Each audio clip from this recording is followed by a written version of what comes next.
The start of this year's wildfire season had a familiar feel. Communications went out, critical highways closed, all while communities were on high alert for fires. The N.W.T is already grappling with the same issues this fire season as it did last year, and it's got some people wondering if there's a better way. Canada, of course, is not the only country that deals with wildfires. The CBC's Luke Carroll looked at what Australia is doing to avoid these lapses in communication. So Luke, tell me to start with how serious it is to have a communications outage during wildfires. So first, let's talk about enterprise. So what happened last year was fires destroyed telecommunications equipment like the fiber line, which meant there was no phone or internet connection. And there was a wildfire moving at record speed toward that community. So I spoke with the former mayor and current councillor Michael St. Amour, who, along with council, called for an evacuation after seeing the wildfire coming. We could see it coming from our ball field. We were having a pancake breakfast, an outdoor pancake breakfast, and I was telling the people to start packing their things and leave at that time, and that was around 11 o'clock. So he says there was no warning from the territory.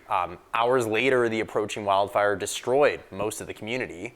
Now that community and most others are using Starlink to avoid a similar situation. And we got a taste of that last week with another outage across parts of the territory that led to these, lack of communications systems. Okay, so you spoke with the Australian Broadcasting Corporation about how they would handle a situation like that where there's communication outages, which I understand would address those kinds of lapses of communication. Tell me more about what you found out. Yeah, so one communication system that still works in these outages are crank radios and car radios. And St. Amour says one thing the territory should explore using is these radios to send messages in a situation with an outage. So that is actually what Australia does. Teresa Rockley-Hogan is an emergency broadcast lead for the Australian Broadcasting Corporation. Emergency broadcasting is slightly different from news coverage in that we guarantee that we'll broadcast the warnings regularly, and we use the official warnings. Sometimes they're terribly written, often terribly written, because they're legal, like some legalese. So one of our jobs is to help translate. So they have an agreement with various state and territorial governments that they broadcast notifications on wildfires or other natural disasters that could be approaching communities. And depending on the level of threat, they will repeat these warnings every 30 minutes or every 15 minutes.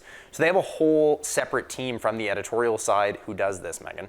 Could the system ever work in Canada, Luke? Yeah, so I reached out to the territorial government to ask if they would use local radio stations for emergency broadcasts.